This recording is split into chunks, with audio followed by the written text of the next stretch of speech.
Hey there, this is John from Heroes and Legends, and welcome to the second day of Modern Masters 2017 previews. We have another huge day of announcements to talk about. Now, if you watched the video yesterday, or you watched any Magic content at all in the last 24 hours, I'm sure you're more than well aware of the big cards that were revealed yesterday.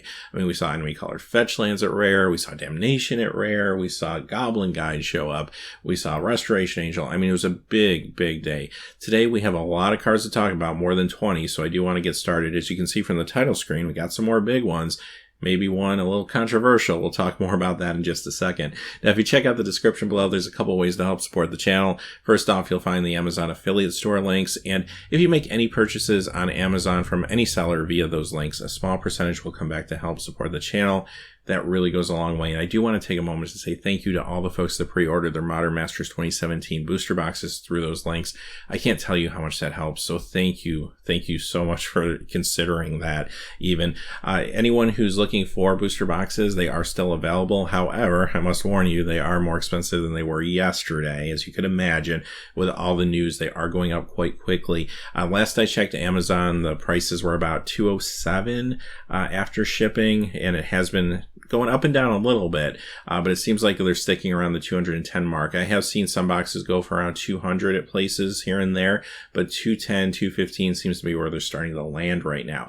So do ask yourself the question, is it worth it for you to buy the box, or is it better for you to just get singles? If you're looking to build decks, then singles are the way to go. However, I know some folks like to crack packs. Some people like to play limited. That's what I do when the packs I open anyway.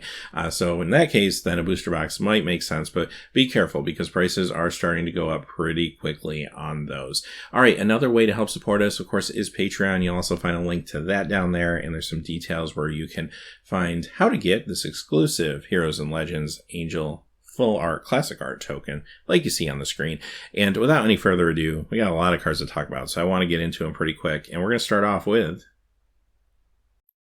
Grizzle Brand. Now, I'm not going to talk a whole lot about this one in the next card because we talked about them in length a week ago yesterday when they first revealed the packaging and we found out the cards would be in here. But I did want to show them to you because we are seeing them for the first time, and it's confirming a couple things. First off, Grizzle Brand will have the original art, and as we kind of expected, will be at Mythic. The second one is Domri Raid, and like we said the other day, most likely will be at Mythic. Well, of course, Planeswalker, here he is at Mythic, and the art is the same. All right, let's move on to the real new stuff. And we're going to start off with Path to Exile. This is huge. I was really happy to see this inclusion. This is one of the cards that I felt like almost needed to be reprinted and be put into this set.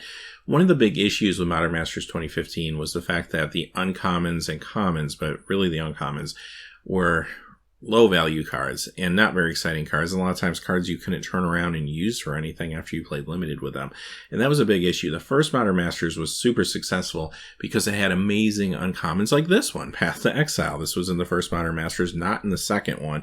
But this card's phenomenal. I mean, even though it is a uncommon, right now the card still was going for $9, $10, $11. It was crazy. It sees play everywhere in the format. Maybe the most played spell in the format, at least up there in the top 2 or 3, I would say. But it's in decks like Abzan, Bant Eldrazi, Burn, Tron, Nightfall, Abzan Company, Azorius Control, and the list goes on. I mean, you're going to see this all over the place. Awesome inclusion. Next, we have Ranger of Eos, and this card runs for about $8, $9. I mean, it's not super expensive, but there's some nice value attached to it. It sees a little bit of Modern playing Soul Sisters decks, but what's really impressive about this card, though, is the new art. It looks beautiful. It just has that Bant feel to it from Allura. As a matter of fact, Allura is getting a lot of love in this set. I mean, due to the multicolor theme that's in here, I guess it makes sense. Allura lends itself well to that, so it's really cool to see cards like this with brand new art. Next, we have Stony Silence, another really strong inclusion here. This was from Innistrad, has never seen a reprint, and it is all over the place right now in Modern sideboards. I mean, it's a great card to defend you against decks like Affinity, and it's not a cheap card. I mean, $7, $8, it's a pretty nice value, I think, for a rare. All right, here's another huge surprise. Inquisition of Kozilek at uncommon. So for those of you who don't know, this card was in Rise of the Eldrazi as a uncommon, and it became a very expensive uncommon. They didn't reprint it for a really long time until Conspiracy Take the Crown. They reprinted it as a rare. Now because of that, it held its value pretty nicely. I mean, whether you're getting either version of the card, it'll probably run you about $8.50 most of the time. But now we're getting a true reprinting with the Conspiracy art at uncommon. Phenomenal, huge value to put at the common spot along with Path to Exile and some more that we're going to see in just a few moments. This is another card that sees lots and lots of play. You'll find this in decks like Abzan, Jund, Death Shadow, Lantern Control, 8-Rack, and actually a whole bunch more. It's another card that sees a huge amount of play right now in the format. All right, next card. I apologize for the blurriness of this one. This actually came from the Commandeer podcast, and it's Deadeye Navigator. Now, this doesn't really see probably any modern play, at least that I can think of. It's a $2-3 rare. It's never been reprinted. It has the same art, but it really kind of makes sense for what they're trying to do in the limited game, especially in Azorius colors. Azorius has a blink theme, so this goes really well with that concept, if nothing else. All right, here's the big one, Snapcaster Mage. All right, a couple things right off the bat. First off, it's got brand new art, and this is the art we saw in the booster box, and a lot of folks were speculating it was probably Snapcaster. Well, here it is. As far as the art goes, I mean, I like the invitational cards and having the players on them. It's kind of sad when you lose that, but we kind of knew that was happening. The art selection's really good, though. I mean, if you had to lose the original picture, I like the art. I think it will look amazing in foil. Here's the real controversial part, though. This card is a mythic rare, not a rare. So this is the first time, at least to my knowledge, that a card was upgraded from rare to mythic when it was from a set that actually had mythics. Now, you see that a lot from older sets like Tarmogoyf, for example. But this is the first time that I can think of anyway that you took a card in a set that had mythics and later on made it a mythic. I kind of understand what they're trying to do here. Let's face it, Snapcaster is going to sell packs, right? If you can get a shot, I mean, it's kind of like a lottery ticket. You could open Snapcaster Mage. It's a highly played, highly sought after card. It's going to encourage people to purchase more packs. And if it's at the mythic level, they're not going to get it as often, which leads to more packs being opened, so on and so forth. However, honestly, I don't think this set needed that. Like, this set is just going to sell out from Wizards anyway, with what they've already provided us. I mean, the fetch lands, Damnation, a lot of great uncommons that we're seeing today, some more really amazing cards we're going to see in a few minutes.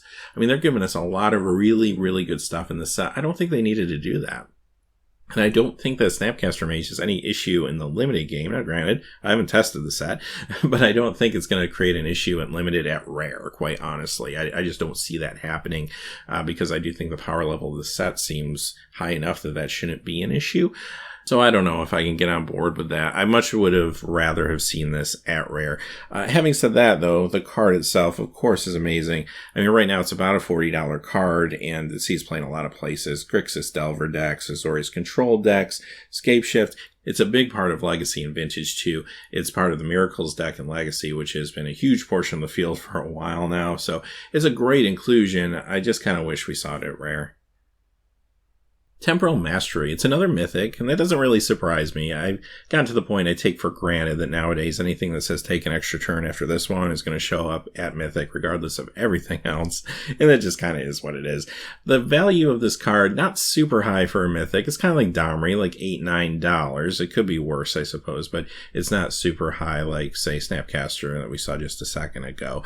But it's an interesting card. It does see modern play. I mean, it shows up in the turns decks, so at least it kind of passes that test. It's a fun limited card, not that you'll see it that often in limited, but when you do get a chance to play with it, it's actually pretty intriguing. So I like the inclusion. I kind of wish some of the mythics maybe held a little more value though than what we are seeing, but I will say this. I'd rather see high value cards at rare and uncommon than mythics. I don't mind a few dud mythics as long as the rest of the set is really, really solid, because again, how often do you pull a mythic? And I'm fine with having a few big mythics, like Snapcaster will be a big one. I have no doubt we're going to see Liliana in the set. She hasn't been announced yet, but I would be shocked if she's not there. There'll be another big one. Maybe Goyf comes back, and even if it just is those three as like the main mythics, and you get a lot of solid rares, a lot of solid uncommons, I'd be very happy with the set. Venser, Shaper Savant. I like this inclusion, actually. This card still holds a lot of value. Now, it doesn't see a whole lot of modern play, but it does see some legacy. And this thing runs still about $18, $19. It's not a cheap card, so it's a real nice rare. And you're getting the art from the Vault 20 from a few years back, which actually looks amazing in foil. So I like the selection of the art. I like the inclusion. Great card here. All right, Bonfire of the Damned, another miracle card. This is funny because this was actually spoiled by Brian Kibler. And if you aren't aware of Brian Kibler, if maybe you've joined Magic in the last couple of years or so, he hasn't been involved in Magic, but he is a Hall of Famer and he's actually a Hearthstone commentator now. So that's where you'll find him nowadays instead of Magic. But because of his link to this card, Wizards let him spoil it, and he did on his Twitter today. So the kind of joke behind that was this card beat him at the World Magic Cup really bad a few years back, and basically he was about to win the game, and his opponent top decked this, burned him out, and his reaction, you have to look this up on YouTube or Google if you haven't seen this. His reaction is incredible. Like, he just can't believe it. LSV is sitting next to him, and LSV just looks heartbroken. Aaron Forsythe standing behind them, and the look on his face is almost like just sheer disgust. So, if you've never watched it, do yourself a favor, check it out. But enough about that. Bonfire of the Damned is a great card. This is a mythic. Again, value-wise, though, it's not huge. I mean, this is a $5, $6 card. It is seen in some Tooth and Nail decks and maybe some other Gruul decks and stuff occasionally. So it does see modern play, but again, it's a mythic that's a little lower value. Great card, though. A lot of fun to play with. Goblin Has Solve. This actually got a downgrade from rare to uncommon. It was from Shards of Alara, and I think that's a good choice for this card, especially for the limited game. It's fun if you're able to pick up some goblins. I know it looks like we have a goblin theme going on. We saw Goblin Guide yesterday, but cards like that and being able to draft something like this as maybe a one of, if you're lucky, two of in your deck, could actually be quite awesome. So this is a real good choice, I think, for the limited game. Financially, not a big card. I mean, it's $1 or $2 or something like that, but it does see some play in Goblin modern decks occasionally. Next, we have Molten Rain, and this was from the original Mirrodin. It was a common back in those days, believe it or not. But today we get it as an uncommon. We're probably lucky we didn't get it as a rare, but I think it's a very fair uncommon. It's got brand new art, which is awesome, and that's the art you actually see in the background. I think it looks amazing. Not an expensive card. I mean, you can pick these up for $1 or $2, but again, they do see play in modern. Definitely burn decks will run these as well as Scred Red. All right, Harmonize, another card that's a really solid uncommon, not an expensive one necessarily. Harmonizes again are like $1 or $2, but it's a really good card that does see play again. Usually Tooth and Nails decks will run it, and it's using the original art that we saw in Planar Chaos. As a matter of fact, this original art was only in Planar Chaos and the Elves vs. Goblins dual deck, and then of course the dual deck anthologies. Every other printing of this, and there's been a few supplemental printings of this, has had different art. So I actually like the original art best. Might of Old Krosa. All right, this is awesome. Another amazing uncommon that really needed a reprinting. This is from Time Spiral. Has never been reprinted. Huge in effect decks. Because of that, it's like a $10 uncommon. Definitely time to get this thing out there. And it's got new art to boot on top of everything else. Great inclusion. Primal Command. Of course, this is part of the command cycle that includes Cryptic Command. Unfortunately, the value of this is much lower. This card's like $3, $4, something like that. It does see play in Tooth and Nail decks in Modern, so it does, again, pass the test there. But overall, not a big card for value. As far as the other commands go, I don't really think we'll see the whole cycle, but it would be nice to see Cryptic again at least. And the white one as well is actually climbing. It's around $10, $11 right now. That wouldn't be too bad to see either. Thragtusk. This is a great inclusion, and let me tell you, value-wise, right now it's not huge. $4 or $5 card. However, it's seeing play all over the place in Modern right now, and it never has been reprinted. It's from Magic 2013, but it sees play in Bant Eldrazi, Tron, Valakut, Amulet Titan, a whole bunch of other decks. So, awesome inclusion here. I really feel like if this didn't get reprinted here or somewhere over the next few months, this card would have been one of the next ones to spike. Like, I feel like this would have been a $15 card at the end of the year if this didn't happen. So, real nice inclusion. All right, let's move on to some multicolored cards. You're going to find some cards here that are low-value cards, but for the most part, they're kind of here for the limited game. And this is an example of one. Rock's War Monk.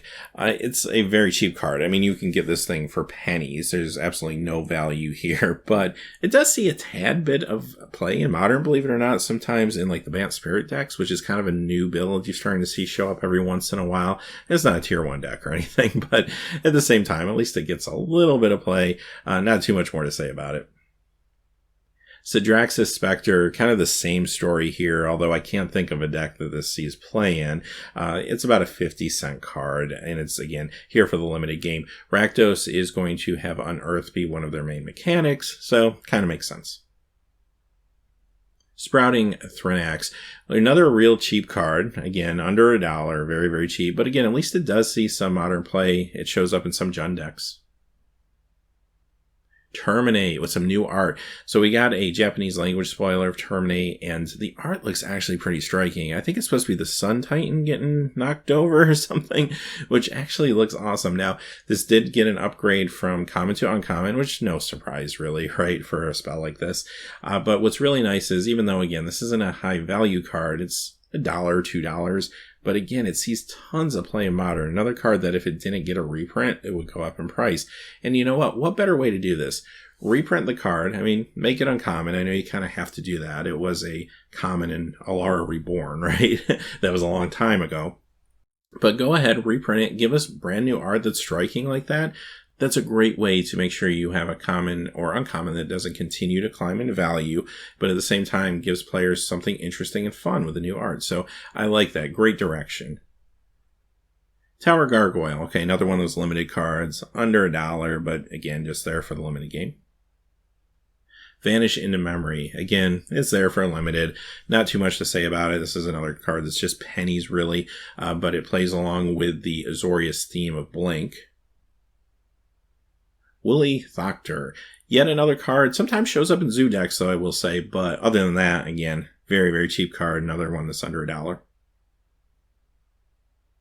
Zur the Enchanter. This one's actually kind of interesting to me because Zur is about $8, $9, and this is a real big commander card. Like, this is a classic commander card. I've used this card as my commander a number of times, actually. I've played a Zur deck. So that's kind of an awesome commander inclusion. Zur actually did see a little bit of Modern play. Like, there was a deck, Esper Zur, that did well at one of the Star City Games events like last summer, and then we never heard from it again. So I don't know. I guess some folks do use this in Modern occasionally. It's probably pretty rare, but it has happened at least. But still, real cool inclusion here. Nice rare. It has some good value attached to it, and it appeals to the commander players as well. I really like this. Next, we have Grafdigger's Cage, and this is interesting. I think it's the first artifact that we've seen. So I don't think artifacts are getting a very big imprint here in this set, which, okay, I mean, that makes sense. We're seeing a lot of multicolor spells. I'm sure we'll see more artifacts, but this is a great one. If you're going to reprint one, this is a very good one to reprint. It's a rare. It's a $10, $11 card. It's never been reprinted before. It's showing up in sideboards all over the place. I mean, your obvious decks that can run it, like Affinity, Jund, Bant, Eldrazi, Valakut, Lantern Control, like all of those will run it, but it's so many more too. Fantastic, fantastic inclusion. Great choice for an artifact for sure. Having said that, those are the cards for today. Actually, a really amazing showing. I'm especially excited about these uncommons. Fantastic choices for uncommons. At least 3 really, really big ones that are going to hold value and have value for some time to come. Even after reprinting, those cards will rebound over time. They're just the type of cards that have so much demand on them. You can't keep them down for very long, quite honestly, no matter what you do. So really nice inclusions that we saw today. We'll be back tomorrow with another update with everything we learn over the next 24 hours. Until then, hey, thanks for watching. Please remember to like and subscribe, and have a great day. Hey, thanks for watching. This video is made possible by the generous support of viewers like you on Patreon. Check out the description below for links to our Patreon page as well as our Amazon affiliate store, where a small percentage of all sales will also help support the channel. Finally, if you haven't had a chance yet to subscribe, hit that subscribe button so you don't miss any new videos on Heroes and Legends. Talk to you again soon, and have a great day.